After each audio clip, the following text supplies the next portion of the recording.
বাংলাদেশের সঙ্গে ভারতের সম্পর্ক তৃতীয় কোনো দেশের ওপর নির্ভরশীল নয়, বরং স্বাধীন। সম্প্রতি ভারতের লোকসভায় বাংলাদেশ নিয়ে প্রশ্নের লিখিত জবাবে একথা বলেন দেশটির পররাষ্ট্র প্রতিমন্ত্রী কীর্তিবর্ধন সিং। তার দাবি, যেসব জায়গায় ভারতের জাতীয় স্বার্থ রয়েছে সেগুলোর ওপর সার্বক্ষণিক নজরদারি করা হচ্ছে, স্বার্থ সংরক্ষণে নেওয়া হচ্ছে প্রয়োজনীয় সব ব্যবস্থা। লোকসভায় এক প্রশ্নের লিখিত জবাবে কীর্তিবর্ধন সিং বলেন, গণতান্ত্রিক, স্থিতিশীল, শান্তিপূর্ণ, প্রগতিশীল এবং অন্তর্ভুক্তিমূলক বাংলাদেশের প্রতি ভারতের সমর্থন রয়েছে, যা জানানো হয়েছে ডক্টর ইউনূসের নেতৃত্বাধীন অন্তর্বর্তী সরকারকে। পররাষ্ট্র প্রতিমন্ত্রীর কাছে জানতে চাওয়া হয়, বাংলাদেশ ও ভারতের মধ্যকার সম্পর্ক এই মুহূর্তে স্পর্শকাতর অবস্থায় রয়েছে কিনা, যার জবাবে কীর্তিবর্ধন বলেন, প্রতিবেশী দেশ হিসেবে ভারত ও বাংলাদেশের মধ্যে রয়েছে অত্যন্ত গভীর ঐতিহাসিক, ভৌগোলিক, সাংস্কৃতিক ও ভাষাগত সম্পর্ক। এমনকি দুই দেশের সামাজিক বন্ধনও অভিন্ন। ভারত ও বাংলাদেশের দ্বিপাক্ষিক সম্পর্কের মূল লক্ষ্য হল জনকল্যাণমুখী উন্নয়ন।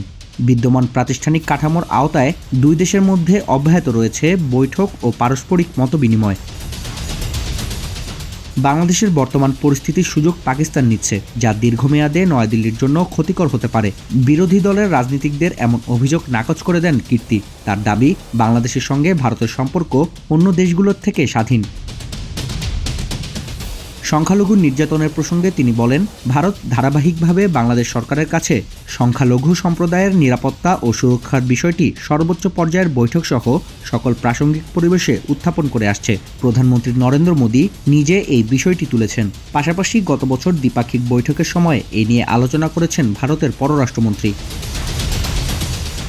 অপর এক প্রশ্নে জিজ্ঞেস করা হয়, বাংলাদেশ, পাকিস্তান ও চীনের মধ্যে ক্রমবর্ধমান জোটের বিষয়টি ভারত সরকার আমলে নিয়েছে কিনা, কারণ এই দেশগুলোর সঙ্গেই ভারতের সবচেয়ে বেশি সীমানা রয়েছে।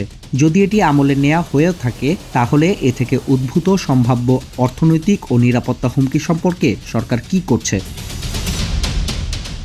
জবাবে ভারতীয় পররাষ্ট্র প্রতিমন্ত্রী বলেন, সরকার ভারতের নিরাপত্তা ও অর্থনীতি সংক্রান্ত স্বার্থের ওপর সার্বক্ষণিক নজর রয়েছে, যার মধ্যে ভারতের প্রতিবেশী দেশগুলোর বিষয়ও রয়েছে।